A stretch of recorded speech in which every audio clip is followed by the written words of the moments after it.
Alors 28 vidéos seulement cette semaine faite, hein, l'actu en ce moment des voitures électriques n'est pas très chargée, donc on va faire le résumé comme tous les dimanches. Boulder, une petite caravane, il manque un E. Powerbank pour voiture électrique qui coûte un bras et qui est totalement inutile selon moi. Nice augmente sa prime pour l'acquisition de voitures électriques à 5 000 euros. Donc c'est plutôt une bonne opération pour ceux qui habitent là-bas, qui voudraient une voiture électrique.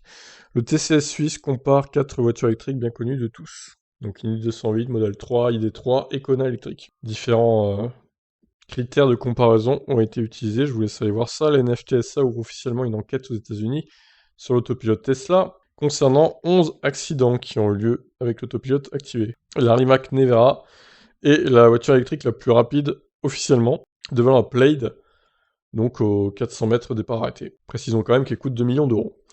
Les modèles Y chinois sont arrivés en masse en Europe, plus de 8000 véhicules importés donc pour les premières livraisons qui ont lieu début septembre, a priori. Elantri, une Lada Niva électrifiée en Allemagne. Donc bon, ça reste mieux que la version thermique, on va dire, hein, niveau pollution. Par contre, c'est à peu près 100 km d'autonomie pour 30 kWh de batterie. L'efficience est un peu pourrie, quoi. Tesla Heyday, donc à quoi faut-il s'attendre? On va le voir après. Le modèle Y se dévoile en photo et des nouvelles infos concernant cette dimension notamment. Donc c'est l'Argus qui a fait un petit peu le tour de tout ça. Electric Car K5M 2500. Un magnifique quadricycle électrique comme vous le voyez. C'est moche, hein, c'est moche, mais bon, ça peut rendre service, c'est vrai. C'est pas très cher en plus, mais c'est vendu qu'en Chine pour l'instant. La production de véhicules électriques a beaucoup augmenté en Allemagne sur les 6 premiers mois de 2021. Je vous laisse aller voir l'article en question, avec des chiffres, etc., etc. La marque Ola dévoile 2 scooters électriques très convaincants à très petit prix. Ouais, c'est à peine plus de 1000 euros hein, pour un scooter qui peut faire beaucoup plus que 100 km d'autonomie. Franchement, c'est plutôt intéressant là. J'espère que ça va arriver en France, ça. Hippie Caviar Hotel, un concept de van aménagé 100% électrique par Renault. Ça, c'est pareil, j'en ai parlé, mais en vrai, ça sert à rien, quoi. C'est vraiment des trucs inutiles, quoi. Au Canada, Volkswagen offre 3 ans de recharge rapide, gratuite et illimitée avec son ID4. Ce sera sur les bornes Electrify America. Canada, pardon. D'ailleurs, une petite erreur là, ouais, c'est Canada, pas America. Je suis pas sûr que Volkswagen propose la même chose aux États-Unis d'ailleurs. En tout cas, c'est une bonne chose pour nos amis canadiens. Donc les annonces Le Bon Coin en mode vidéo enregistrée, pas en live. Toujours des annonces diverses et variées, hein. Genesis GV60, la première voiture électrique de la marque de luxe de Hyundai, se dévoile avec une belle couleur acid yellow et un intérieur bleu, c'est assez déroutant, hein. Je vous laisse aller voir les photos. La Mégane électrique surprise sur des bornes publiques et une Model 3 pardon, rehaussée en Inde. Double news donc. Je vous laisse aller voir l'article en question. La cabale contre Tesla se poursuit aux États-Unis. Des sénateurs montent au créneau concernant toujours l'autopilote qui serait mensonger selon eux. Ouverture des superchargeurs à tous, un défi immense attend Tesla dans quelques mois. Seront-ils préparés à la vague de voitures électriques qui vont venir se recharger sur les bornes Tesla? Alors, Tesla a idée justement, Elon Musk évoque un robot humanoïde embarqué en autopilote qui pourrait nous aider aux tâches ménagères, etc. etc.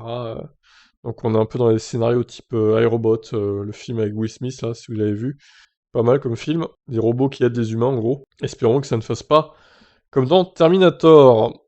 Évidemment. Ça fait un peu peur, tout ça, quand même. Selon Ford, la Mustang Mach-E peut rejoindre une plage depuis n'importe quelle capitale d'Europe.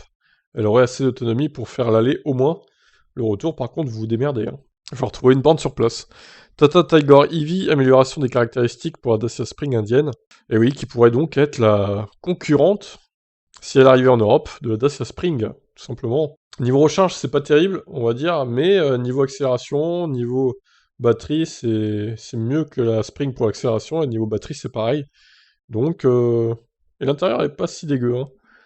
Même pareil, l'extérieur, je trouve pas si moche que ça. À voir, à surveiller.